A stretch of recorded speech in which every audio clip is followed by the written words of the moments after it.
38 സങ്കീർത്തനം. രോഗിയുടെ രോദനം.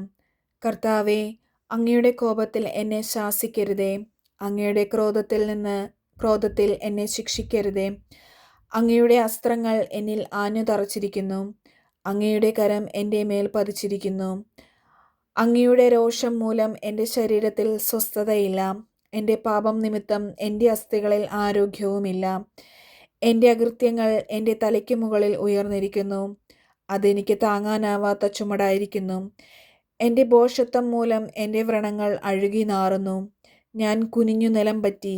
ദിവസം മുഴുവൻ ഞാൻ വിലപിച്ചു കഴിയുന്നു. എൻ്റെ അരക്കെട്ട് ജ്വരം കൊണ്ട് പൊള്ളുന്നു. എൻ്റെ ശരീരത്തിനു തീരെ സൗഖ്യമില്ല. ഞാൻ തീർത്തും ക്ഷീണിച്ചു തകർന്നിരിക്കുന്നു. ഹൃദയക്ഷോഭം നിമിത്തം ഞാൻ നെടുവീർപ്പിടുന്നു. കർത്താവേ, എൻ്റെ ആഗ്രഹങ്ങൾ അങ്ങേക്കറിയാമല്ലോ. എൻ്റെ തേങ്ങൽ അങ്ങേക്ക് അജ്ഞാതമല്ല. എൻ്റെ ഹൃദയം തുടിക്കുന്നു. എൻ്റെ ശക്തി ക്ഷയിക്കുന്നു. കണ്ണുകളുടെ പ്രകാശവും എനിക്ക് നഷ്ടപ്പെട്ടിരിക്കുന്നു. എൻ്റെ സുഹൃത്തുക്കളും കൂട്ടുകാരും മഹാമാരി നിമിത്തം എന്നിൽ നിന്ന് അകന്നു നിൽക്കുന്നു. ഉറ്റവർ അകന്നു മാറുന്നു. എൻ്റെ ജീവനെ വേട്ടയാടുന്നവർ കെണികൾ ഒരുക്കുന്നു. എന്നെ ഉപദ്രവിക്കുവാൻ ആഗ്രഹിക്കുന്നവർ വിനാശത്തെപ്പറ്റി സംസാരിക്കുന്നു. അവർ ദിവസം മുഴുവനും വഞ്ചന നനയ്ക്കുന്നു. ഞാൻ ബധിരനെ പോലെയാണ്, ഒന്നും കേൾക്കുന്നില്ല. വായ തുറക്കാത്ത മൂകനെ പോലെയാണ് ഞാൻ. കേൾവി കേൾക്കാത്തവനെ പോലെയാണ് ഞാൻ ഒരു മറുപടിയും പറയുന്നില്ല. കർത്താവേ, അങ്ങേക്ക് വേണ്ടിയാണ് ഞാൻ കാത്തിരിക്കുന്നത്. എൻ്റെ ദൈവമായ കർത്താവേ, അങ്ങാണ് എനിക്ക് ഉത്തരമരുളേണ്ടത്. ഇതാണ് എൻ്റെ പ്രാർത്ഥന. എൻ്റെ കാൽ വഴുതുമ്പോൾ അഹങ്കരിക്കുന്നവർ എന്നെ പ്രതി സന്തോഷിക്കാൻ ഇടയാക്കരുതേ. ഇതാ ഞാൻ വീഴാറായിരിക്കുന്നു. വേദന എന്നെ വിട്ടുപിരിയുന്നില്ല. ഞാൻ എൻ്റെ അകൃത്യങ്ങൾ ഏറ്റുപറയുന്നു. എൻ്റെ പാപത്തെപ്പറ്റി അനുതപിക്കുന്നു. അകാരണമായി എൻ്റെ ശത്രുക്കളായി തീരുന്നവർ ശക്തരാണ്. അന്യായമായി എന്നെ വെറുക്കുന്നവർ അനേകരത്രേ. തിന്മയ്ക്ക് പ്രതിഫലമായി അവർ എന്നോട് തിന്മ ചെയ്യുന്നു. ഞാൻ നന്മ ചെയ്യുന്നത് കൊണ്ടാണ് അവർ എൻ്റെ വിരോധികളായത്. കർത്താവേ, എന്നെ കൈവിടരുതേ. എൻ്റെ ദൈവമേ, എന്നിൽ നിന്ന് അകന്നു നിൽക്കരുതേ. എൻ്റെ രക്ഷയായ കർത്താവേ, എന്നെ സഹായിക്കാൻ വേഗം വരണമേ. 39 സങ്കീർത്തനം. മനുഷ്യൻ നിഴൽ മാത്രം. ഞാൻ പറഞ്ഞു, നാവുകൊണ്ട് പാപം ചെയ്യാതിരിക്കാൻ ഞാൻ എൻ്റെ വഴികൾ ശ്രദ്ധിക്കും. എൻ്റെ മുൻപിൽ ദുഷ്ടർ ഉള്ളിടത്തോളം കാലം നാവിന് ഞാൻ കടിഞ്ഞാണിടും. ഞാൻ മൂകനും നിശബ്ദനുമായിരുന്നു. എൻ്റെ നിശബ്ദത നിഷ്ഫലമായി. എൻ്റെ സങ്കടം വർദ്ധിച്ചുകൊണ്ടേയിരുന്നു.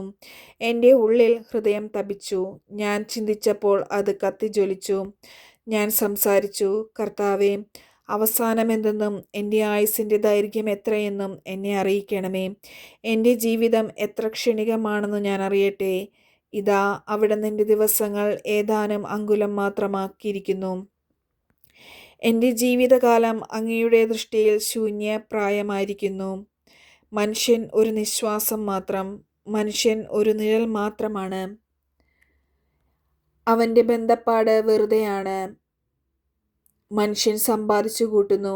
ആരനുഭവിക്കുമെന്ന് അവൻ അറിയുന്നില്ല. കർത്താവേ, ഞാൻ എന്താണ് കാത്തിരിക്കേണ്ടത്? എൻ്റെ പ്രത്യാശ അങ്ങയിലാണല്ലോ. എൻ്റെ എല്ലാ അതിക്രമങ്ങളിലും നിന്ന് എന്നെ മോചിപ്പിക്കണമേ. എന്നെ ഭോഷൻ്റെ നിന്ദയ്ക്ക് പാത്രമാക്കരുതേ. ഞാൻ ഊമനാണ്. ഞാൻ എൻ്റെ വായ തുറക്കുന്നില്ല. അവിടുന്നാണല്ലോ ഇത് വരുത്തിയത്. ഇനിയും എന്നെ പ്രഹരിക്കരുതേ. അവിടുത്തെ അടിയേറ്റ് ഞാൻ തളർന്നിരിക്കുന്നു. പാപം നിമിത്തം മനുഷ്യനെ അങ്ങ് ശിക്ഷിക്കുമ്പോൾ അവന് പ്രിയങ്കരമായതിനെയെല്ലാം അവിടുന്ന് കീടത്തെപ്പോലെ നശിപ്പിക്കുന്നു. മനുഷ്യനൊരു നിശ്വാസം മാത്രം. കർത്താവേ, എൻ്റെ പ്രാർത്ഥന കേൾക്കണമേ. നിലവിളി ചെവിക്കൊള്ളണമേ. ഞാൻ കണ്ണീരൊഴുക്കുമ്പോൾ അങ്ങ് അടങ്ങിയിരിക്കരുതേ. ഞാൻ അങ്ങേക്ക് അല്പനേരത്തേക്ക് മാത്രമുള്ള അതിഥിയാണ്. എൻ്റെ മാതാപിതാക്കന്മാരെ പോലെ ഞാനും ഒരു പരദേശിയാണ്. ഞാൻ മറഞ്ഞില്ലാതാകുന്നതിന് മുമ്പ് സന്തോഷമെന്തെന്ന് അറിയാൻ എന്നിൽ നിന്ന് ദൃഷ്ടി പിൻവലിക്കണമേ. 40 സങ്കീർത്തനം. ദൈവമേ, വൈകരുതേ. ഞാൻ ക്ഷമാപൂർവം കർത്താവിനെ കാത്തിരുന്നു. അവിടുന്ന് ചെവി ചായ്ച്ച് എൻ്റെ നിലവിളി കേട്ടു. ഭീകരമായ ഗർത്തത്തിൽ നിന്ന്, കുഴഞ്ഞ ചേറ്റിൽ നിന്നും അവിടുന്ന് എന്നെ കരകയറ്റി. എൻ്റെ പാദങ്ങൾ പാറയിൽ ഉറപ്പിച്ചു. കാൽവയ്പ്പുകൾ സുരക്ഷിതമാക്കി.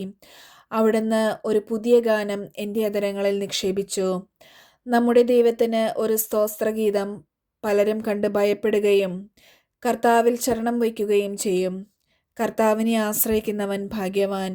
വഴിതെറ്റി വ്യാജദേവന്മാരെ അനുഗമിക്കുന്ന അഹങ്കാരികളിലേക്ക് അവൻ തിരിയുന്നില്ല. ദൈവമായ അങ്ങ് എത്ര അത്ഭുതങ്ങൾ ഞങ്ങൾക്ക് വേണ്ടി പ്രവർത്തിച്ചു. ഞങ്ങളുടെ കാര്യത്തിൽ അങ്ങ് എത്ര ശ്രദ്ധാലുവായിരുന്നു. അങ്ങേക്ക് തുല്യനായി ആരുമില്ല. ഞാൻ അവയെ വിവരിക്കുവാനും പ്രഘോഷിക്കുവാനും തുനിഞ്ഞാൽ അവ അസംഖ്യമാണല്ലോ. ബലികളും കാഴ്ചകളും അവിടുന്ന് ആഗ്രഹിക്കുന്നില്ല. എന്നാൽ അവിടുന്ന് എൻ്റെ കാതുകൾ തുറന്നു തന്നു. ദഹനബലിയും പാപപരിഹാര ബലിയും അവിടുന്ന് ആവശ്യപ്പെട്ടില്ല. അപ്പോൾ ഞാൻ പറഞ്ഞു, ഇതാ ഞാൻ വരുന്നു. പുസ്തകച്ചുരുളിൽ എന്നെപ്പറ്റി എഴുതി വച്ചിട്ടുണ്ട്. എൻ്റെ ദൈവം അങ്ങയുടെ ഹിതം നിറവേറ്റുകയാണ്. എൻ്റെ സന്തോഷം അങ്ങയുടെ നിയമം എൻ്റെ ഹൃദയത്തിലുണ്ട്. ഞാൻ മഹാസഭയിൽ വിമോചനത്തിൻ്റെ സന്തോഷവാർത്ത അറിയിച്ചു. കർത്താവേ, അങ്ങേക്ക് അറിയാവുന്നതുപോലെ ഞാൻ എൻ്റെ അധരങ്ങളെ അടക്കി നിർത്തിയില്ല. അവിടുത്തെ രക്ഷാകരമായ സഹായത്തെ ഞാൻ ഹൃദയത്തിൽ ഒളിച്ചു വച്ചിട്ടില്ല. അങ്ങയുടെ വിശ്വസ്തതയെയും രക്ഷയെയും പറ്റി ഞാൻ സംസാരിച്ചു. അവിടുത്തെ കാരുണ്യവും വിശ്വസ്തതയും മഹാസഭയിൽ ഞാൻ മറച്ചു വെച്ചില്ല. കർത്താവെ, അങ്ങയുടെ കാരുണ്യം എന്നിൽ നിന്ന് പിൻവലിക്കരുതേ. അവിടുത്തെ സ്നേഹവും വിശ്വസ്തതയും എന്നെ സംരക്ഷിക്കട്ടെ. എണ്ണമറ്റ അനർത്ഥങ്ങൾ എന്നെ ചുറ്റിയിരിക്കുന്നു. എൻ്റെ കാഴ്ച നഷ്ടപ്പെടത്തക്ക വിധം എൻ്റെ ദുഷ്കൃത്യങ്ങൾ എന്നെ പൊതിഞ്ഞു. അവ എൻ്റെ തലമുടിയേക്കാൾ അധികമാണ്. എനിക്ക് ധൈര്യം നഷ്ടപ്പെടുന്നു. കർത്താവെ, എന്നെ മോചിപ്പിക്കുവാൻ കനിവുണ്ടാകണമേ. കർത്താവെ, എന്നെ സഹായിക്കുവാൻ വേഗം വരണമേ. എൻ്റെ ജീവൻ അപഹരിക്കാൻ ശ്രമിക്കുന്നവർ ലജ്ജിച്ചു പരിഭ്രാന്തരാകട്ടെ. എനിക്ക് ദ്രോഹം ആഗ്രഹിക്കുന്നവർ അപമാനിതരായി പിന്തിരിയട്ടെ. ഹാ ഹാ എന്ന് എന്നെ പരിഹസിച്ചു പറയുന്നവർ ലജ്ജ കൊണ്ട് സ്തബ്ധരാകട്ടെ. അങ്ങയെ അന്വേഷിക്കുന്നവർ അങ്ങയിൽ സന്തോഷിച്ചുല്ലസിക്കട്ടെ. അങ്ങയുടെ രക്ഷയെ സ്നേഹിക്കുന്നവർ കർത്താവ് വലിയവനാണെന്ന് നിരന്തരം ഉദ്ഘോഷിക്കട്ടെ.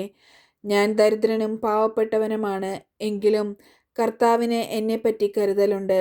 അങ്ങ് എൻ്റെ സഹായകനും വിമോചകനുമാണ്. എൻ്റെ ദൈവമേ, വൈകരുതേ. ദൈവവചനമാണ് നാം കേട്ടത്. നമുക്ക് ദൈവത്തെ സ്തുതിക്കാം.